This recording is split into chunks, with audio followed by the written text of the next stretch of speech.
Salam sepak bola, salam sehat, dan salam sejahtera kepada teman-teman netizen atau warganet yang merupakan viewers, subscribers, dan juga supporters dari channel YouTube Bola Bung Binder. Selamat bergabung kembali ke konten terbaru dari channel YouTube Triple B. Dan sudah jelas dan pasti di konten terbaru ini, saya ingin membahas dua pertandingan dari babak perempat final Euro 2020. Pertandingan pertama, Spanyol versus Swiss, dan pertandingan kedua, Italia versus Belgia. Kita tahu bahwa Swiss adalah tim kejutan di Euro 2020 karena mereka berhasil menyingkirkan Prancis. Memang banyak juga yang menilai bahwa Swiss beruntung bisa menyingkirkan Prancis. Ya karena kan mereka menyingkirkan Prancis melalui adu penalti. Dan kita semua tahu adu penalti itu siapa saja bisa menang. Tapi jangan salah, Swiss sempat tertinggal dengan skor 3-1. Betul kan?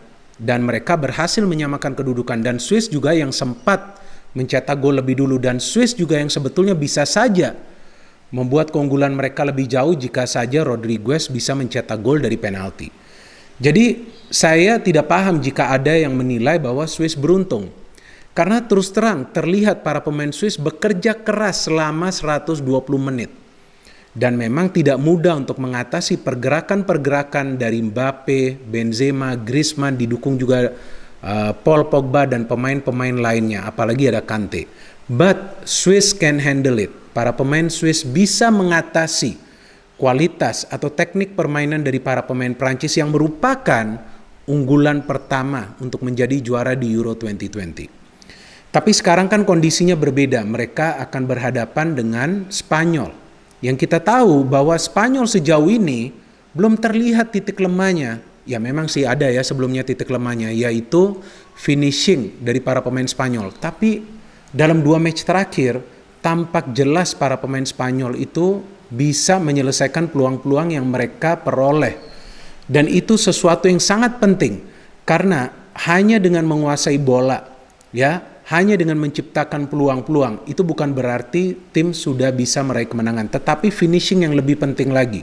Jadi semuanya perlu sinkron. Oke, ball possession sudah bagus, peluang sudah banyak, tapi perlu juga mencetak gol. Atau sebaliknya, tidak perlu banyak possession, peluang boleh sedikit, tapi conversion rate-nya harus bagus.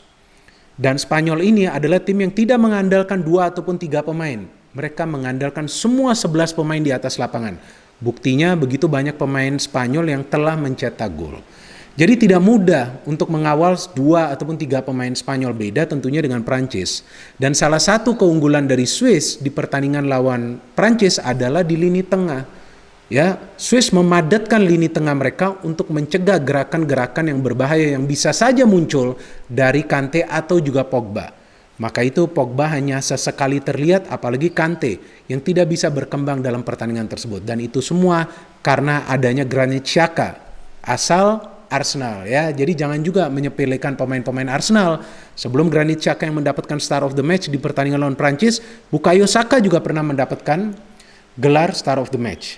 Ya, tapi sayangnya di pertandingan ini kan Granit Xhaka akan absen karena akumulasi kartu kuning. Jadi itu tentu akan mengurangi kemampuan dari para pemain Swiss untuk bisa mencegah gerakan-gerakan cepat dari para pemain Spanyol. Dan bisa kalian perhatikan bahwa perputaran bola artinya aliran bola di antara para pemain Spanyol itu begitu cepat. Memang ball possession mereka tinggi, tapi satu pemain Spanyol tidak akan lama menguasai bola tersebut. Cepat mereka alirkan bola, maka itu mereka bisa menciptakan banyak peluang. Sebetulnya nih di fase knockout seperti perempat final, persentasenya tuh 50-50, anything can happen. Tapi saya ingin memberikan keunggulan sedikit lebih banyak bagi Spanyol. Dan menurut saya Spanyol punya peluang yang lebih besar untuk memenangi pertandingan ini. Dan saya tidak yakin bahwa pertandingan ini akan diselesaikan melalui perpanjangan waktu atau adu penalti. Kemungkinan dalam tempo 90 menit, saya ingin memberikan persentase 55% bagi Spanyol dan 45% bagi Swiss. Sekarang ke pertandingan kedua, Italia versus Belgia. Kita tahu bahwa Italia dengan permainan menyerangnya sudah berhasil mengalahkan beberapa tim sebelumnya. Tapi mereka berjuang habis-habisan untuk mengalahkan Austria di babak per-8 final. Bahkan pertandingan perlu diselesaikan melalui perpanjangan waktu. Karena memang Austria tuh bertahan secara solid dan benar-benar disiplin. Apalagi di babak pertama, Austria tidak mau menyerang. Sehingga para pemain Italia yang dari menit-menit awal sudah gaspol, sudah mengeluarkan seluruh kemampuan mereka, ternyata di babak kedua sedikit kesulitan untuk bermain dengan intensitas permainan yang tinggi seperti di babak pertama. Saya pikir itu merupakan sebuah pelajaran bagi Roberto Mancini bagaimana timnya bisa mengendalikan tempo permainan.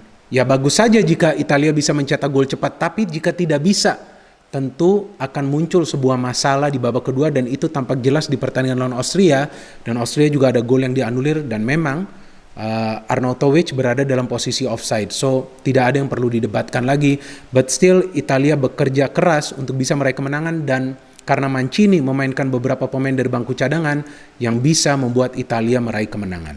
Salah satu pencetak gol menurut saya adalah Chiesa yang bisa saja juga diberikan kesempatan untuk tampil sebagai starter di match ini. And how about Belgium?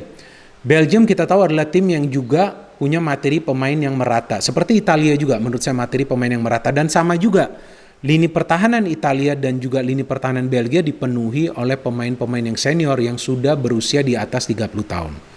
Ya tapi kan bagusnya nih kedua tim ini sudah punya gelandang-gelandang yang bertenaga. Jadi mereka juga bisa memfilter serangan dari para pemain tim lawan.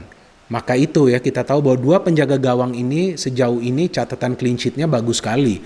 Donnarumma baru kemasukan 1 gol dan Courtois juga ternyata baru kemasukan 1 gol. Jadi ini dua penjaga gawang yang memang hebat lah saat ini di Eropa. Apalagi Donnarumma sekarang akan bergabung ke Paris Saint-Germain, tentu dong dia akan terus menjaga agar gawangnya tidak banyak kemasukan gol selama Euro 2020. Kalau bisa dia membawa Italia juara, ya kenapa tidak bisa? Italia punya tim yang bagus, materi pemain juga merata. Dan mereka punya penyerang-penyerang yang produktif juga. Tapi Belgia ini kan punya juga penyerang yang sudah lama nih bermain di Italia, yaitu Lukaku. Dan kita tahu dalam 2 musim terakhir, Lukaku bisa mencetak puluhan gol meskipun dia bukanlah top scorer dari Serie A. Tapi dia bisa mencetak puluhan gol dan dia berhasil membawa Inter Milan menjadi juara Serie A. Mereka ada juga Mertens yang bermain di Napoli dan juga sudah lama menjadi pemain inti di Napoli, yang kemungkinan Mertens akan bermain jika De Bruyne dinyatakan tidak fit. Karena yang saya baca di media bahwa akan ada late fitness test bagi De Bruyne untuk menentukan apakah dia fit atau tidak untuk turun dari menit-menit awal. Eden Hazard juga belum tentu akan bermain.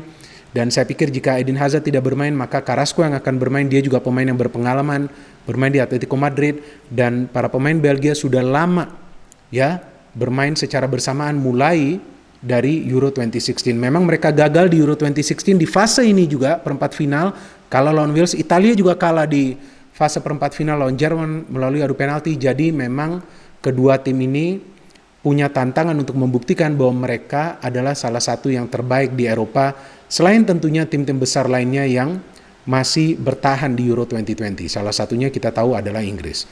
Ini akan menjadi pertandingan yang sangat amat ketat teman-teman. Dan saya cukup impresif dengan permainan compact football dari Belgia lawan Portugal. Karena mereka tidak ingin keluar menyerang. Mereka tahu bahwa Portugal punya Cristiano Ronaldo, punya juga Jota, sehingga mereka bermain konservatif.